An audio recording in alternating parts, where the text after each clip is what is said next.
இதில் வந்து ஒரு 50 மாடு இருக்குங்கண்ணா, பசுமாடு. ஒரு 25 மாடு கறவையில் இருக்கும். ஒரு 220லேருந்து 300 லிட்டரு ஆவரேஜாக, கொஞ்சம் முன்ன பின்ன வரும்.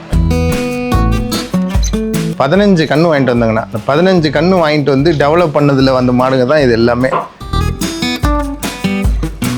நம்ம வந்து பசுமாட்டு கன்று வந்து சீக்கிரம் செனைக்கு நின்றுக்கும், எருவு மாட்டு கன்று வந்து நிற்காதுன்னு சொல்லுவாங்க. அப்படி இல்லை.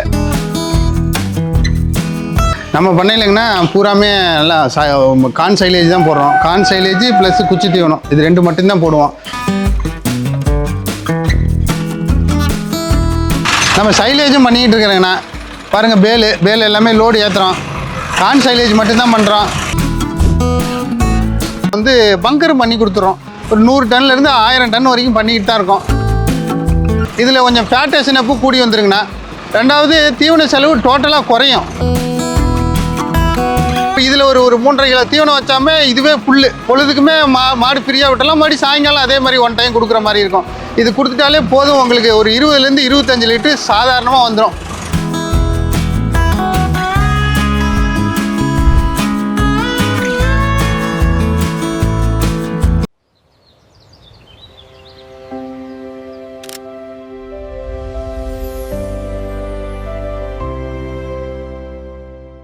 வணக்கங்கண்ணா, என் பேர் சரவணன். நான் வந்து இங்கே சேலம் மாவட்டம் பெத்தநாயக்கமலை வட்டம் ஓலப்பாடி கிராமத்துலேருந்து பேசுகிறேங்கண்ணா. இது வந்து எங்களோட ஃபார்மு. ஒரு 15 கன்றுக்குட்டியிலேருந்து ஆரம்பித்து இப்போ ஒரு நெருக்கி ஒரு 30 மாடு இருக்கும். ஒரு 15 கன்றுக்குட்டி, ஒரு 15 மாடு இருக்கும். எருமை கன்றுக்குட்டி, பசுமாடு இருக்குது, அது தனியாக இருக்குது. அது ஒரு 50 மாடு இருக்குது. எருமை மாடு மட்டும் 1-2 ஆரம்பிக்கலான்னு ஆரம்பித்தோம். அப்புறம் கொஞ்சம் இன்ட்ரெஸ்டட் ஆகி அப்புறம் ஒரு 15 கன்று மாடு அப்படியே டெவலப் பண்ணோம். இப்போ அதுலேருந்து பிறந்த கன்றுக்குட்டிங்க ஒரு 15 இருக்குது. மாடு இருக்குது, ஒரு 10 மாடு 12 மாடு இருக்குது. ஒரு 2-3 மாடு இப்போ கொடுத்துட்டோம். எல்லாம் கொஞ்சம் ஒரு மாதிரியாக இருக்கிறதுனால, கொஞ்சம் தீனி தட்டுப்பாடு வர்றதுனால இப்போ மாட்டை கொஞ்சம் கொடுத்துருக்குறோம். இன்னும் ஒரு 10 மாடு இருக்குது. இதில் வந்து ஒரு 50 மாடு இருக்குங்கண்ணா, பசுமாடு. அந்த பசுமாட்டில் வந்து கன்றுக்குட்டி, வத்தக்கறவை இதெல்லாம் ஒரு 22லேருந்து 25 மாடு போயிடுங்கண்ணா. ஒரு 25 மாடு கறவையில் இருக்கும். ஒரு 220லேருந்து 300 லிட்டரு ஆவரேஜாக, கொஞ்சம் முன்ன பின்ன வரும். ஏன்னா இதிலே கொஞ்சம் 4-5 மாதம் கன்று போட்ட மாடு, இள மாடு இதெல்லாம் இருக்குது. கலந்து அப்படியே ஊற்றுறோம். அது சொசைட்டிக்கு தான் கொடுக்குறோம். அது போக இந்த எருமை மாடுகள்லாம் இப்போ எல்லாம் எதுவும் கறவையில் இல்லை. எல்லாமே நிறுத்திட்டு எல்லாமே சினையாக இருக்குன்னு வைங்களேன். 8 மாதம் 9 மாதம் 5 மாதம் 6 மாதம் இப்படி எல்லாம் கொஞ்சம் சினையாக இருக்குது. இது எல்லாமே வந்து இதில் தலசு கன்று, 2வது கன்று இருக்குது. ரொம்ப வயசான மாடுங்க கிடையாது. எல்லாம் ஒரு 4 பல்லு, ஒரு 3.5 வருஷம் to 4 வருஷம் அதுக்குள்ளே தான் இருக்குது மாடுங்க பூரா. கன்று இங்கே வந்து தான் நம்மகிட்ட கன்றுக்குட்டியாக வாங்கி டெவலப் பண்ணி தான் இந்த கன்றுங்கள்லாம் போட்டது. ஒரு 13 கன்று மட்டும் இருக்குது. கெடா கன்று, பொட்டை கன்று இதெல்லாம் சேர்த்து. ப்ரீடு எல்லாமே நல்ல ப்ரீடுங்கண்ணா, சூப்பராக இருக்கும். ஒரு பெரிய பண்ணையில் போய் நல்ல ப்ரீடாக செலெக்ஷன் பண்ணி ஒரு 15 கன்று வாங்கிட்டு வந்தாங்கண்ணா. அந்த 15 கன்று வாங்கிட்டு வந்து டெவலப் பண்ணதில் வந்த மாடுங்க தான் இது எல்லாமே. நம்மக்கிட்ட இருந்து நாம்ளே வளர்த்து ஒரு வளர்த்துனா ஒரு 1.5 வயசு இப்போ இங்கே இருக்கிற கன்றுக்குட்டி சைஸில் தான் நாங்கள் வாங்கிட்டு வந்து இதை டெவலப் பண்ணி மறுபடியும் கன்று போட்டு அந்தாண்ட இருக்கிற மாடெல்லாம் ஃபஸ்ட்டு கன்று போட்டுருச்சு. தலசங்கன்னுலே இது எல்லாமே 12லேருந்து 15 லிட்டர் வந்துச்சிங்கன்னா, இது அடுத்தது 2வது ஈத்துங்கிறதுனால இதில் இன்னும் கொஞ்சம் பால் இன்க்ரீஸ் ஆகிறதுக்கு நிறையா வாய்ப்பு இருக்குது. பிறந்த 15 கன்றுக்குட்டியில் ஒரு கன்றுக்குட்டிக்கு இப்போ ஊசி போட்டுட்டோம். ஊசி போட்டு இப்போ அந்த மாடு சினையாக இருக்குது. அதுக்கு பிறந்த கன்றும் இப்போ சினையாக இருக்குது. இந்த மாடு தாங்கண்ணா. இந்த மாடு வந்து முத போட்ட கன்று ஒரு இப்போ நெருக்கி ஒரு 15 மாதத்தில் இதுக்கு வந்து ஊசி போட்டுட்டோம். ஊசி போட்டு இப்போ 2 மாதம் ஆகுது. நம்ம வந்து பசுமாட்டு கன்று வந்து சீக்கிரம் செனைக்கு நின்றுக்கும், எருவு மாட்டு கன்று வந்து நிற்காதுன்னு சொல்லுவாங்க. அப்படி இல்லை. அது நம்ம கொடுக்குற தீவனி பராமரிப்புலேயும் பால் ஊட்டத்துலேயும் தான் கன்றுக்குட்டி எந்திரிக்கிறது. இந்த கன்றுக்குட்டி பாருங்கள், இந்த கன்றுக்குட்டி டக்குன்னு டெவலப் ஆகிடுச்சு. இப்போ அடுத்தடுத்த கன்றுக்குட்டியும் லைனில் இருக்குது. இது இன்னும் ஒரு 3 மாதம் 4 மாதத்தில் வந்துடும். இருக்கிற கன்றுக்குட்டி எல்லாமே அவரேஜாக வந்துடும். நல்ல ப்ரீடு, டக்குன்னு எந்திரிக்கும். நம்மளோட பராமரிப்பு தெளிவாக இருக்கணும். இந்த மாடெலாம் பாருங்கள். இந்த மாடு வந்து தலசங்கன்னிலே வந்து 12லேருந்து 15 லிட்டர் பால் வச்சிங்கன்னா, இப்போ அடுத்தது சனையாக இருக்குது. இது இப்போ கன்று போட்டுதுன்னா 15லேருந்து 18 வர்றதுக்கு வாய்ப்பு இருக்குது. மாடு பாருங்கள், ப்ரீடு எப்படி இருக்குன்னு பாருங்கள். மாடை பாருங்கள், தெளிவாக இருக்கும். ஆடாது, ஓடாது, கறவைக்கு நல்லாயிருக்கும். அது வந்து பாருங்கள், இப்போ அது முத ஊசி போட்டால் கன்றுக்குட்டி அது கை வைக்கிறாரு பாருங்கள். எந்த தொந்தரவும் பண்ணல. ஆடல, ஓடல, எவ்வளோ அமைதியாக நிற்கிது பாருங்கள். ஆளோட பழக்கம்தான். நல்லா பழகிட்டோம்னா மனுஷரோட நல்ல பாசமாக நிற்குங்க.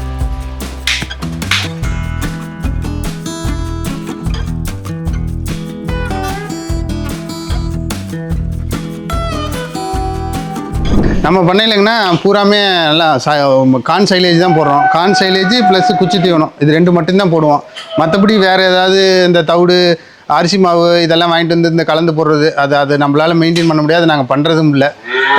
இது வரைக்குமே இந்த 2 தீவனம் மட்டும் கொடுத்தாலே போதும். மாடு நல்லா மெயின்டைன் ஆகும். கண்ணும் கரெக்டாக செனைக்கு வர டைமிங்கு, கண்ணோட வளர்ச்சி, மாட்டோட பால் ஈல்டு எல்லாமே சூப்பராக இருக்குது. இப்போ கண்ணுக்குட்டி ஒரு 15 கண்ணுக்குட்டி வந்துருச்சிங்கன்னா அதனால் கட்ட இடம் இல்லாமல் கொஞ்சம் சிரமமாக இருக்குது.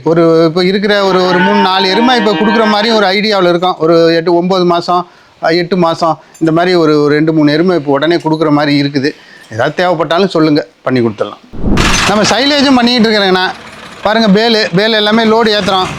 கார்ன் சைலேஜ் மட்டும்தான் பண்ணுறோம். நிறைய பேர் டவுட்டு கேட்குறாங்க, சூப்பர் நேப்பீரா கோஎஃப்எஸ்ஸா இதான்னு கேட்குறாங்க. மார்க்கெட்டில் அப்படி எதுவும் நாங்கள் பண்ணுறதில்ல. பண்ணுறது பூராமே கார்ன் சைலேஜ் மட்டும்தான். ஒரு 75லேருந்து ஒரு 80-85 கிலோ வரைக்கும் வருங்கண்ணா. ஒரு சிலது 90 கூட வரும். மற்றபடி பேலு நல்ல தரமாக தான் பண்ணுறோம். பேக்கிங் பண்ணி கொடுக்குறோம். இந்த பாருங்கள் லோடு ஏற்றுது. இது எப்படின்னு பார்த்தீங்கன்னா ஒரு 3லேருந்து 6 மாதம் வரைக்கும் வச்சுக்கலாம். எனக்கு தெரிஞ்ச வரைக்கும் தேவைக்கு ஒரு மாதம் 2 மாதம் தேவைக்கு எடுத்துக்கிறது பரவாயில்ல. ரொம்ப லாங்கு ஸ்டாக்கு வைக்க வேண்டிய தேவையில்லை. அப்பப்போ எடுத்துக்கிறது கொஞ்சம் நம்ம பணம் லாக் ஆகாமல் இருக்கும். உங்களுக்கு முடிஞ்ச வரைக்கும் பண்ணிக்கலாம். இப்போ மெட்டீரியல் டைட்டு ரொம்ப டைட்டில் கூட நம்ம பிரேக் பண்ணல. மெட்டீரியல் கொடுத்துக்கிட்டு தான் இருக்கோம் நல்ல முறையில். வில்லேஜ் பேல் மட்டும் இல்லைங்கண்ணா, பங்கரும் பண்ணுறோம். இப்போ டல் சீசனுங்கிறதுனால பேல் மட்டும் கொடுக்குறோம். மெயின் சீசன் ஸ்டார்ட் ஆகிடுச்சிங்கன்னா கம்பல்சரி நம்ம பங்கரும் பண்ணி கொடுத்துறோம். ஒரு 100 டன்லேருந்து 1000 டன் வரைக்கும் பண்ணிக்கிட்டு தான் இருக்கோம்.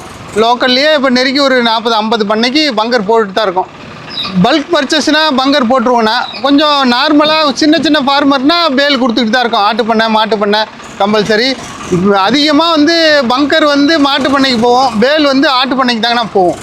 ஆட்டு பண்ணைக்கு தான் கண்டினியூவாக கொடுக்குறோம். சைலேஜ் போட்டாங்கன்னா பால் இன்க்ரீஸ் ஆகுங்கண்ணா. கொஞ்சம் தீவன செலவு குறைச்சிக்கலாம். அந்த பெல்லட்டு போடுறது, கலப்பு தீவனத்தோட செலவை ஒரு பாதியாக குறைஞ்சிருங்கண்ணா இது போடும்போது. மற்றவங்கெல்லாம் யோசனை பண்ணுவாங்க, இது சைலேஜை இவ்வளோ ரேட்டு கொடுத்து வாங்கி நம்ம தீவனத்தையும் போட்டு எப்படி மேட்ச் பண்ணுறதுன்னு. ஆனால் நம்ம இது போட்டோம்னா தான் அவங்க ஹை ஈல்டு மாடல்லாம் நம்ம கரெக்டாக நடத்த முடியும். இல்லைன்னா சிரமம். நம்ம நினைக்கிற ஈல்டு பால் வராது. இதில் கொஞ்சம் ஃபேட்டேஷன் அப்போ கூடி வந்துருங்கண்ணா. ரெண்டாவது தீவன செலவு டோட்டலாக குறையும். இப்போ நீங்கள் ஒரு 5 கிலோ 6 கிலோ தீவனம் ஒரு நேரத்துக்கு போட்டு பால் பீசுவாங்க பசுந்தீவனம் போடும்போது. இது போடும்போது அவ்வளோ போட தேவையில்லை. அதிகபட்சம் 3 to 3.5 கிலோ அதுவே அதிகம். அதுவே ஒரு 20-22 லிட்டர் கறக்கிற மாட்டுக்கு ஒரு நேரத்துக்கு 10-12 கிலோ சைலேஜும் இப்போ இதில் ஒரு 3.5 கிலோ தீவனம் வச்சாமே இதுவே பொழுதுக்குமே மாடு ஃப்ரீயாக விட்டலாம். மறுபடி சாயங்காலம் அதே மாதிரி 1 டைம் கொடுக்குற மாதிரி இருக்கும். இது கொடுத்துட்டாலே போதும். உங்களுக்கு ஒரு 20லேருந்து 25 லிட்டர் சாதாரணமாக வந்துடும்.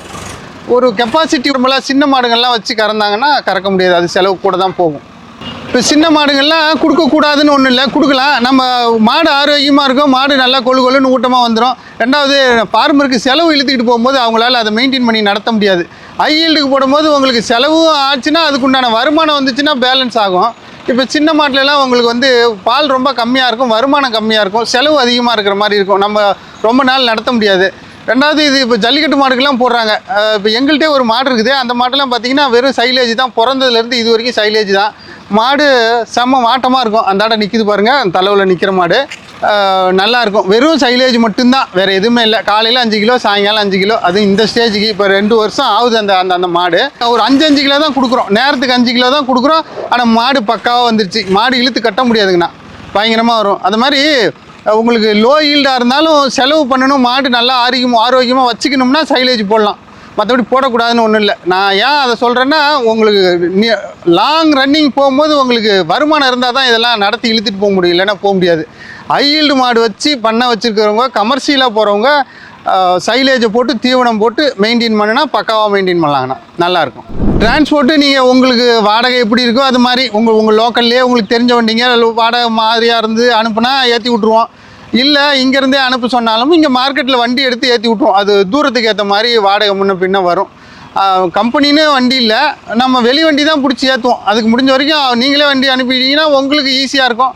இல்லைனாலும் இங்கேருந்து ஏற்றி விட்ருவோம். அங்கே இறக்கி விட்ருவாங்க, ஒன்றும் பிரச்சனை இருக்காது. அப்புறம் அதுக்கு உண்டான சார்ஜஸ் பண்ணுவாங்க. சைலேஜ் சேல் பண்ணிக்கிட்டு இருக்கேங்கண்ணா. ரெண்டாவது இப்போ நம்ம அங்கே பார்த்த மாட்டில் ஒரு 3-4 மாடு கொடுக்குற மாதிரி இருக்குது. நம்மளுக்கு வியாபாரம் இல்லை, இது நம்ம வளர்த்த மாடு. உங்களுக்கு தேவைன்னா சொல்லுங்கள், ஒரு 2-3 மாடு இருக்குது, கொடுக்கலாம். மாடெல்லாம் நல்ல ப்ரீடு, நல்லாயிருக்கும், ஒன்றும் தொந்தரவு இருக்காது. நம்மக்கிட்டே நாம்ளே வளர்த்து ரெடி பண்ணது. எருமை மாடுங்கண்ணா ஒரு 3-4 மாடு இருக்குதுங்கண்ணா, கொடுத்துடலாம். அவங்களுக்கு தேவைப்படுறவங்க மட்டும் அந்த டிஸ்பிளேவில் இருக்கிற நம்பருக்கு கான்டாக்ட் பண்ணுங்கண்ணா. விவரம் சொல்கிறேன். இது வந்து சேலம் மாவட்டம் பெத்தநாயக்கி மலைங்கண்ணா. பெத்தநாயக்கி மலையம் நீங்கள் வந்துட்டு கூப்பிட்டீங்கன்னா கூட ரூட்டு சொல்லிடுங்கண்ணா. 1 கிலோமீட்டர் உள்ளே வரணும் பைபாஸ்லேருந்து. மாடு இப்போ 2-3 மாடு தாங்க நான் கொடுக்குறது. மற்றபடி சைலேஜ் வந்து வருஷம் பூரா இருக்குங்கண்ணா. இது கமர்ஷியலாக பிஸ்னஸாக பண்ணுறோம். ஒரு 10 வருஷமாக பண்ணுறோம். சைலேஜ் கண்டினியூவாக இருக்கும். நீங்கள் எப்போ கேட்டாலுமே இருக்கும். இப்போ செம்ம டைட்டு இந்த வருஷம்லாம். இந்த டைட்டிலையும் எந்த இடத்துலையும் நாங்கள் பிரேக் பண்ணல. என்ன ஒரு நாள் சொல்லி முன்ன பின்ன சொல்லி ஏற்றி விட்றோமே தவிர மற்றபடி நிறுத்தவே இல்லை. நிறுத்தவும் மாட்டோம். எப்போ வேணாலும் நீங்கள் ஃபோன் அடிக்கலாம், எடுத்துக்கலாம். ஒரு நாள் முன்ன பின்ன கண்டினியூவாக சைலேஜ் இருக்கும். பல்காக வேணும்னாலும் சொல்லுங்கள். பங்கர் வேணாலும் பக்காவாக பண்ணிடுறோம். பங்கரும் பண்ணுறோம், பேலும் பண்ணுறோம். எப்படி உங்களுக்கு தேவை இருக்கோ தேவைக்கு ஏற்ற மாதிரி சொல்லுங்கள், பண்ணி கொடுத்துறாங்கண்ணா. ரொம்ப நன்றிங்கண்ணா.